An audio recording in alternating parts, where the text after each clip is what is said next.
আসসালামু আলাইকুম। 2024 শিক্ষাবর্ষে তোমরা যারা নবম শ্রেণীতে আছো তোমাদের ষান্মাসিক সামষ্টিক মূল্যায়ন অর্থাৎ অর্ধবার্ষিক মূল্যায়নের নতুন রুটিন প্রকাশ করেছে। প্রথম মূল্যায়ন হবে 3 জুলাই 2024 তারিখ বুধবারে ইতিহাস ও সামাজিক বিজ্ঞান বিষয়ের। দ্বিতীয় মূল্যায়ন হবে 6 তারিখ শনিবার ডিজিটাল প্রযুক্তি বিষয়ের। তৃতীয় মূল্যায়ন হবে 10 তারিখ বুধবার জীবন ও জীবিকা বিষয়ের। 13 জুলাই 2024 তারিখ শনিবারে মূল্যায়ন হবে স্বাস্থ্য সুরক্ষা বিষয়ের। 15 তারিখ হবে ধর্মশিক্ষা বিষয়ের। 20 তারিখ হবে শিল্প সংস্কৃতি বিষয়ের।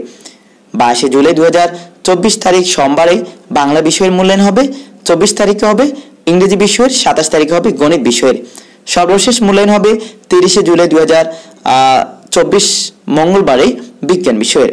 তোমাদের মূল্যায়ন শুরু হবে 3/4/2024 তারিখ থেকে আর শেষ হবে 30 জুলাই 2024 তারিখ। বন্ধুরা, এই রুটিনটির সর্বশেষ আপডেটকৃত রুটিন অর্থাৎ সংশোধিত রুটিনের মধ্যে চূড়ান্তভাবে এই রুটিনটি সিদ্ধান্ত নিয়েছে। সর্বশেষ আপডেটকৃত রুটিন এটি। তোমরা এই রুটিনের আলোকেই প্রস্তুতি নিয়ে থাকবে আর তোমাদের বন্ধুদের মাঝে ভিডিওটি শেয়ার করে দিবে। ভালো থাকবে, সুস্থ থাকবে। তোমাদের জন্য শুভকামনা। আল্লাহ হাফেজ।